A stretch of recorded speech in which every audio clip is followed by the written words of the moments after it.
Hi, I'm Amethyst Tate with OK Magazine, and we're here with Bow Wow, who doesn't really need an introduction. He's been popular since he was 5 years old. It's a pleasure to meet you. Thank you very How much. are you doing today? I'm all right, good, working hard, hustling, you know.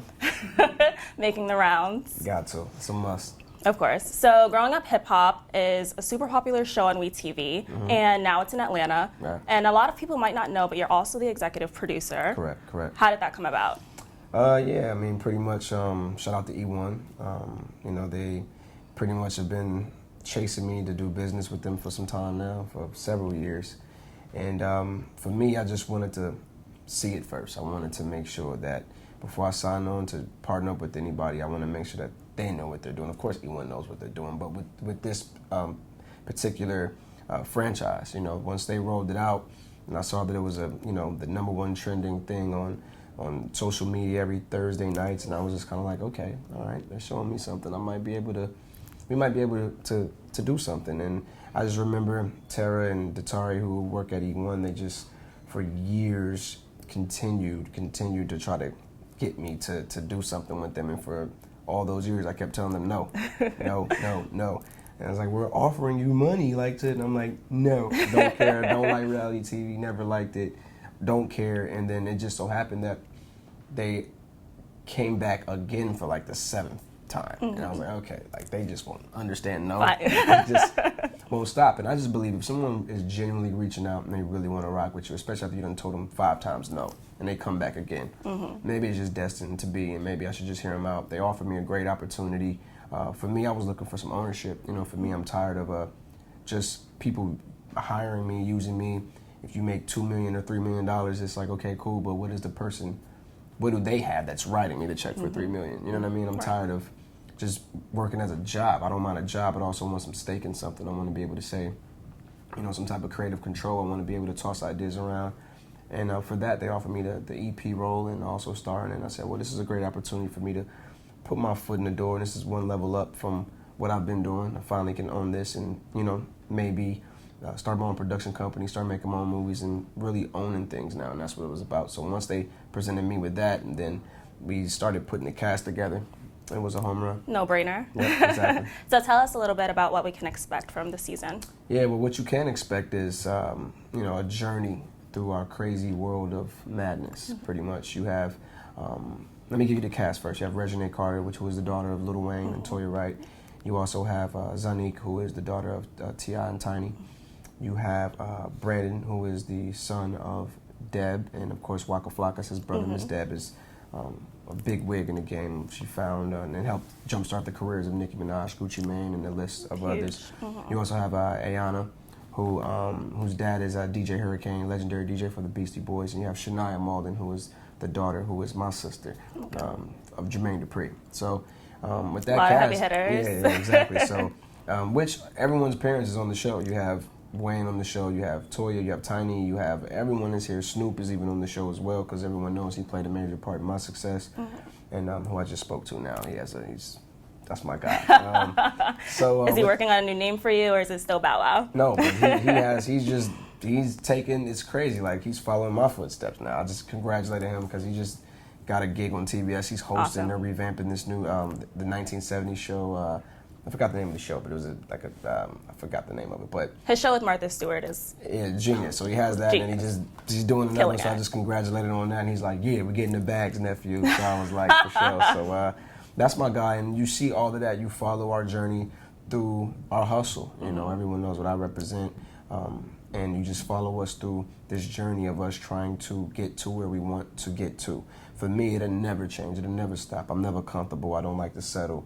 And then, of course, the other castmates, you're following them, stepping out of the shadows of their parents and trying to get out here and do their own thing and be their own bosses and make their own mark in the game. Right. And, of course, you have the drama. Gotta have the drama, always.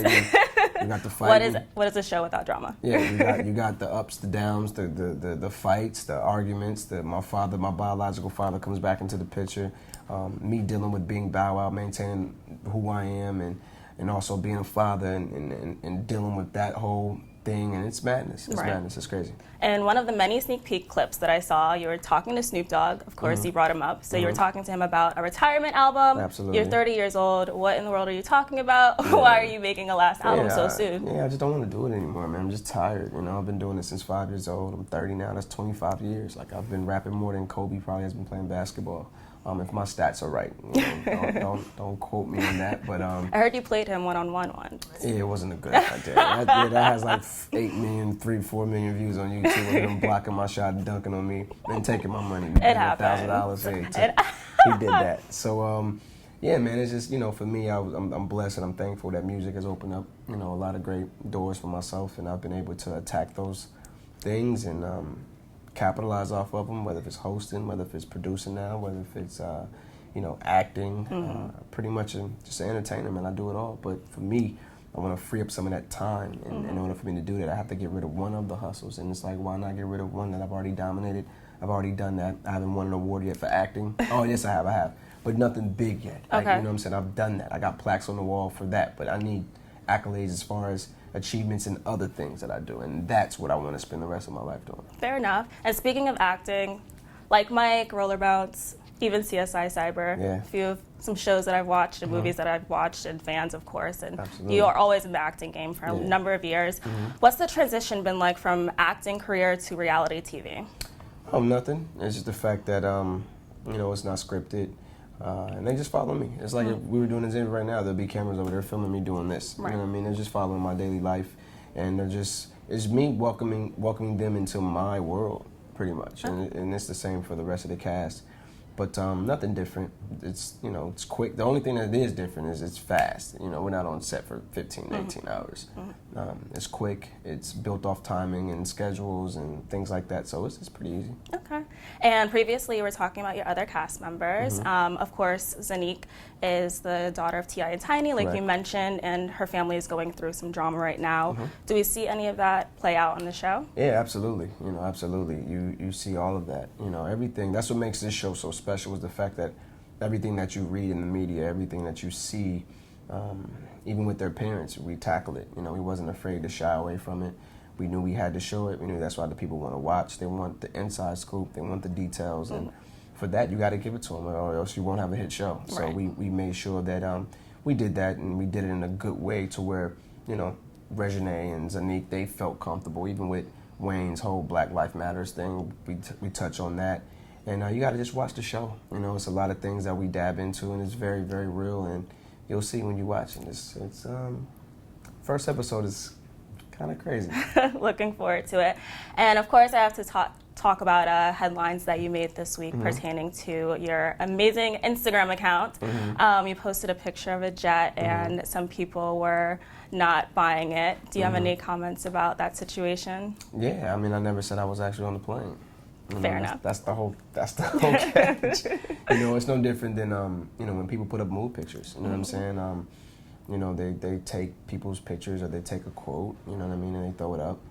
So I just think that, you know, it was cool. I rode along with it. Wasn't mad at it. It was funny. Got a laugh. A couple guys in the 50s was funny. Chance the Rapper had a funny one. I loved it. You know what I'm saying? It just came at the right time. People were like, "Oh, Val, you're a genius. It's a great PR move." I'm like, well, I never said I was actually on the damn plane. You know what I mean? True. They took the photo and they ran with the caption themselves, and you know what I mean? They try to make something out of it. And of course, that was me on Delta in first class. And you know what I mean? I could see if it was a difference. Like, I'm pulling up to the jet. I'm on the jet right now. I'm about to fly off, take off. You know what I'm saying? But the thing is, I'm very good with my words. You know what I'm saying? I'm like I said, I'm an artist. You know what I mean? And I'm very good at how I word things. And I made sure I didn't say like, yo, this is my plane. Right. This is my jet. I never said that. So it was kind of like America, and the world took it and made it. Ran with it. And I'm like, oh, okay. I'm a run with it too. I'm gonna run with it. You know what I'm saying? So I loved it. You know, for a guy like me, I love the attention. I've been doing this since 5.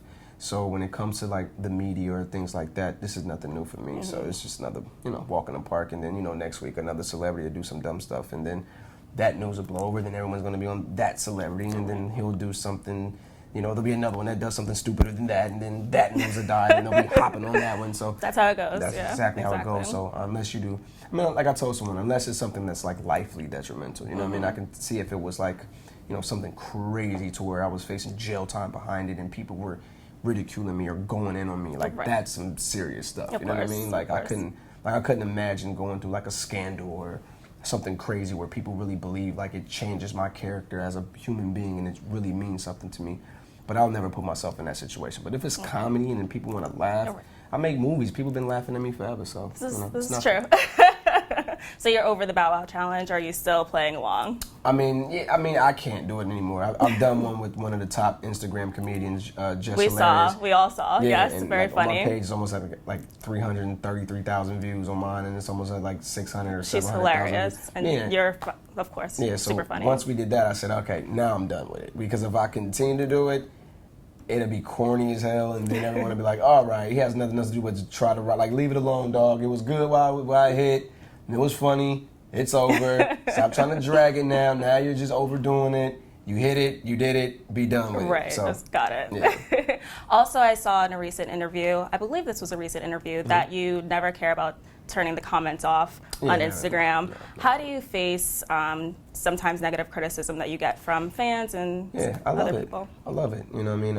I'm a humble guy, but at the same time, I can be arrogant. And I feel like, if you're comfortable with yourself and you know who you are and you know the truth, you look at it, you laugh, and you just get over it. You know what I Right. mean? I never turn my comment. I feel like a lot of rappers and a lot of entertainers who get themselves in hot water, and I was about to say dogs, and they get themselves in hot water, they run from it. And it's like, well, you created it. You know what I mean? Yeah. This is your mess.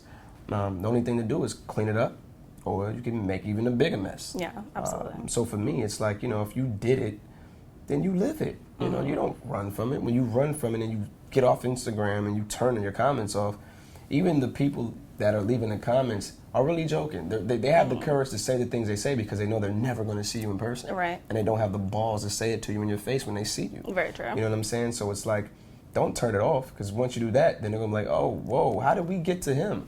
Because they're going to think, if I was Bow Wow, I'd just go count my money or go ride in my Lambo or just go party with some hot girls if I was Bow Wow. Right. Why you letting us, like, we in college, we broke, we trying to make it, we behind student loans, you let me get to you, you make movies, how you let little old me affect you? And that's how they think if they were me. I wouldn't even be tripping. I'd be on the beach, like, with some chicks, you know what I mean? So I keep that in mind, and it's like, I never run away from the intention. I don't care if it's negative, positive. I always know how to win, and through any outcome. So you gotta just have that tough skin, and I do. Of course, it's clear. On a lighter